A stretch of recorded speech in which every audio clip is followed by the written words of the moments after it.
আগত শাৰদীয় দুৰ্গোৎসৱ আৰু দুৰ্গোৎসৱলৈ মাজত মাথো কেইটামান দিন বাকী থকা অৱস্থাত দেখিবলৈ পোৱা গৈছে ৰাজ্যৰ ভিন্ন প্ৰান্তৰ মৃৎশিল্পীসকলৰ দৰে মাজবাটৰো মৃৎশিল্পীসকলৰ ব্যাপক ব্যস্ততা। মই বৰ্তমান উপস্থিত আছো মাজবাটৰ ৰক্ষাকালী শিল্পালয়ত। মোৰ কেমেৰা সহযোগী আৰু সামগ্ৰিক দৃশ্যাৱলী দেখুৱাবৰ কাৰণে অনুৰোধ জনাইছো। এয়া হৈছে ৰক্ষাকালী শিল্পালয়, য'ত দেখিবলৈ পোৱা গৈছে মৃৎশিল্পীসকলৰ মাজত ব্যাপক ব্যস্ততা। কাৰণ দুৰ্গোৎসৱলৈ মাজত মাথো কেইটামান দিন বাকী আছে আৰু কেইটামান দিন বাকী থকাত দেখিবলৈ পোৱা গৈছে এনেধৰণে বৰ্তমান তেখেতসকলে দিনে নিশাই ব্যস্ত হৈ পৰিছে এইসকল মৃৎশিল্পী। কিয়নো বিভিন্ন পূজা সমিতিক তেখেতসকলে পূজাৰ প্ৰাৰম্ভতে তেখেতসকলে ইয়াৰ যি দেৱীৰ প্ৰতিমা, এই দেৱীৰ প্ৰতিমাসমূহ তেখেতসকলে দিব লাগিব, যাৰ পৰিপ্ৰেক্ষিতত দেখিবলৈ পোৱা গৈছে শিল্পালয়খনত ব্যাপক ব্যস্ততা।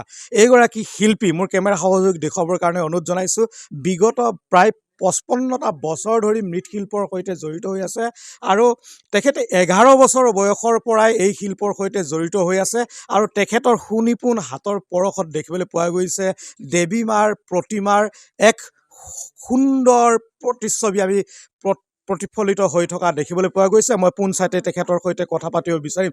দাদা, এই শিল্পালয়খনৰ নামটো কি? ৰক্ষাকালী শিল্পালয়। আপোনাৰ নামটো ন? মোৰ নাম শ্ৰী হিতেন্দ্ৰ পাল। কিমান বছৰ বয়সৰ পৰা কাম কৰি আছে? মই 11 বছৰ বয়সৰ পৰা কাম কৰি আছো। এতিয়া কিমান বনাইছে দেৱীৰ প্ৰতিমা? দেৱী প্ৰতিমা এইবাৰ মই মাত্ৰ 12টা অৰ্ডাৰ লৈছোঁ। 12টা। ক'লৈকে যাব? মোৰ এই মাজবাট অঞ্চলৰে চব।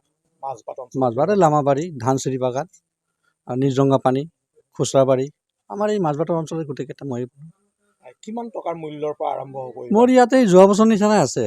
হায়েষ্ট আছে আপোনাৰ 55,000 টকা, তাৰপিছত আছে আপোনাৰ 41,000, 35, 30, 27, 20 এনেকৈ আছে। কিমান ডাঙৰ প্ৰতিমা বনাইছে? ডাঙৰ প্ৰতিমাৰ ভিতৰত এটাই বনাইছোঁ 4.5 ফুট হাইট, এইটো লামাবাৰী বাগানৰ।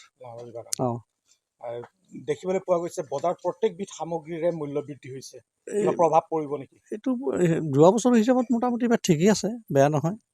যোৱা বছৰৰ পৰা অলপ ভালেই হৈছে এইবাৰ, মানে এইটো। আৰু তাৰপিছত আপোনাৰ কিছুমান মূৰ্তি আছে যেনেকৈ বাগানৰবিলাক পটকৈ নবনাই, সিহঁতে এটা বাজেটৰ ভিতৰত থাকেতো, সেইটো বাজেটৰ ভিতৰত মই কামবিলাক কৰি আছোঁ আৰু আপোনাৰ এই কামসমূহত ঘৰৰ কোনোবাই সহযোগ কৰে নে? আমাৰ ঘৰৰ গোটেই পৰিয়ালটো সহযোগ কৰে। পৰিয়ালটো? মোৰ ল'ৰা 2জন আছে, মোৰ বোৱাৰী আছে, মোৰ মিছেছ আছে আৰু কাম কৰা আৰু বেলেগ 4জন আছে যোগালী। এই প্ৰতিমা নিৰ্মাণ কৰি চলাত কিবা অসুবিধা হয় নেকি?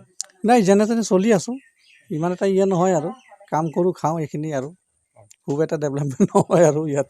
চৰকাৰে সাহায্য কিবা পাইছে? নাই, চৰকাৰৰ পৰা আমি একো সাহায্য পোৱা নাই আজিলৈকে। কিবা অনুৰোধ জনাব?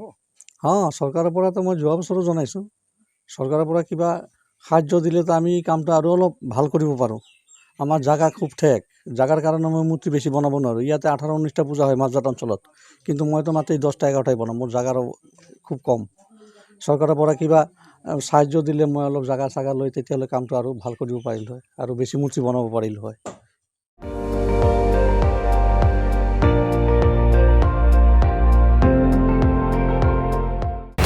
আপুনি চাই আছে ND24, সৰ্বশ্ৰেষ্ঠ নহয়, সৰ্বোত্তমৰ দৌৰ।